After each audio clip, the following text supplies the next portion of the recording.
Hello, today I'd like to talk to you about a few tips on interviewing.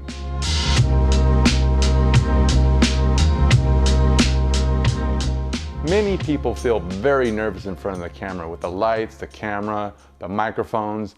So it's our job as storytellers to be able to make them feel at home as much as possible. What I like to do is I like to make sure that I talk to them beforehand and get their side of the story before we even meet up in the studio. Whatever the interview is about, I like to ask them about that off camera.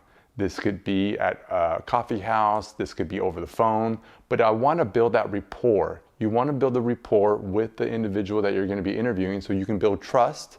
And not only that, you get a sense of their story.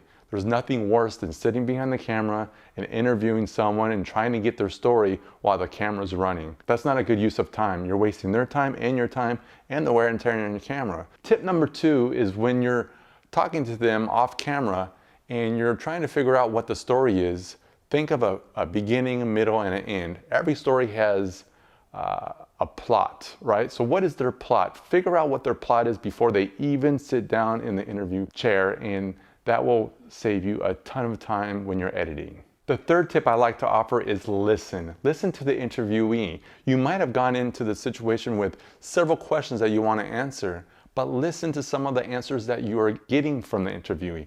You might be able to find a question that you did not even think about. You gotta listen, and that might lead you to a better question than the one that you might have already had. Try not to bring notes. I always try to just come to the interview, and I don't even mention it's an interview. I mention that there's a conversation. I want to make them feel as secure in this spot as possible.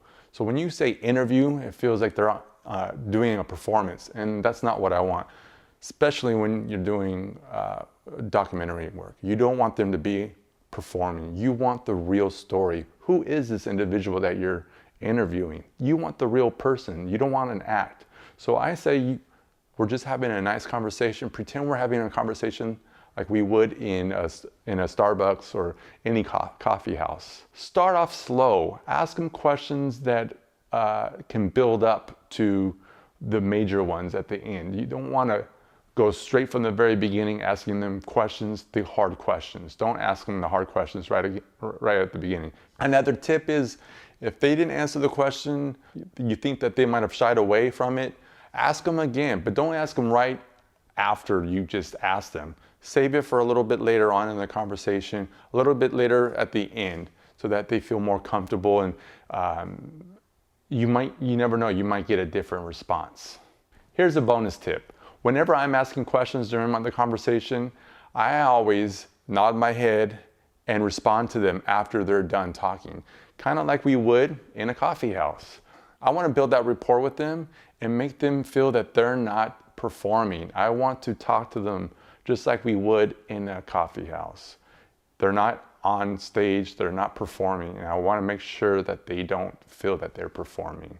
I hope this helps. My hope is that I am able to share my knowledge and grow with you guys, and just to be able to make sure that you guys get the knowledge that you need in order to conduct an interview. So I hope this helps. If you have any questions, feel free to contact me at cookfilms.co. That's www.cookfilms.co, and I will see you next time. Thank you.